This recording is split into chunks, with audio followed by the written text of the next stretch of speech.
gremlins! Welcome to another aesthetic art video. Today's aesthetic is... Goblin Academia. This is a lesser-known academia aesthetic, with a lot of overlap with Green Academia and Chaotic Academia, which I've already covered, and Goblin Core, which I haven't yet researched on the channel. Goblin Academia is about hoarding academic supplies, random collections, and interesting facts. The academic half of this aesthetic tends to focus on nature-related learning. Goblin Academia visuals center chaotic nature more than they focus on academic visuals. Visuals include mushrooms, ferns and moss, overgrown cottages, forests, and mythical creatures. More academic visuals include old and antique books and jewelry, and messy rooms littered with books and papers. While Goblin Academia visuals focus more on nature, its fashion is more academic, although the kind of academic clothing you can wear to go reading out in the woods. Tops include blouses and button-ups, jumpers, sweaters, sweater vests, turtlenecks, flannels, waistcoats, cardigans, and nature-themed t-shirts.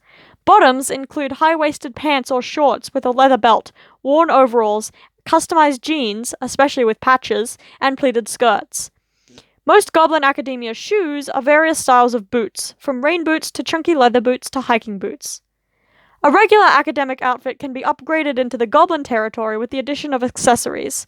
Jewelry includes stone and crystal necklaces and bracelets, and lots of gold or silver rings. Other accessories include enamel pins, mismatched pattern socks, belt pouches, leather satchels, loose ties, pocket watches, canvas backpacks, and oversized glasses. As well as adding lots of accessories, the color palette of an academic outfit is also important to really embrace the Goblin style. Earth tones are necessary, along with natural shades of green. A big part of all academic aesthetics are activities tied to the academic lifestyle. A lot of Goblin Academia activities are craft-based. Writing, drawing, painting, crochet, embroidery, and photography, especially when done just a little bit chaotically. Other activities include botany, studying anything you are interested in, reading, daydreaming, journaling, watching the rain, stargazing, collecting rocks, and becoming one with the forest. I drew my Goblin Academia character sitting down, a pose I don't usually use for my aesthetic drawings. However, it seemed to fit this character, a person who sits out in nature leaning against a mossy log to read and listen to music. Drawing a boot at the angle this character's foot would rest in was difficult, as feet and shoes are already a challenge for me, without adding strange angles and perspectives. However, most of the rest of the pose was fairly simple. They're sitting with one arm resting on their knee and their other hand propping them up. I gave this character a sweater with a mushroom design on the front, and jeans customized with patches of different patterns of fabric. These pants are loosely based off a pair of pants I altered myself, which you can see in the video linked in the corner. The cuffs of this character's jeans are rolled up, revealing just a sliver of ankle above their Doc Marten boots. I used a texture brush to make the sweater have a knitted texture. I almost decided to draw the stitches by hand, like I did in the nautical aesthetic video months ago, but had the self-control not to spend half an hour just drawing lines. The sweater is mostly dark green, with red mushrooms and light green and brown stripes on the chest and sleeves.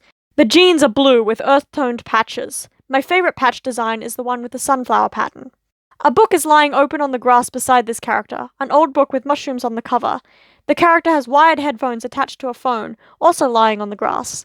They've been studying mycology outside, and are now taking a break to just listen to some music. I almost forgot to give this character any jewelry, and had to add a bunch of silver rings to their hand in the middle of the drawing. I also don't usually add interesting lighting effects to my aesthetic drawings. However, for this character, I thought it would make sense to add dappled light from the trees they're sitting under. Adding that dappled golden light was the last step, and this drawing is done. Thank you for learning about Goblin Academia with me. Today was a shorter video. After last week's drawing, I needed to take it easy and give myself a break. I hope you enjoyed it anyway. Until next time, bye!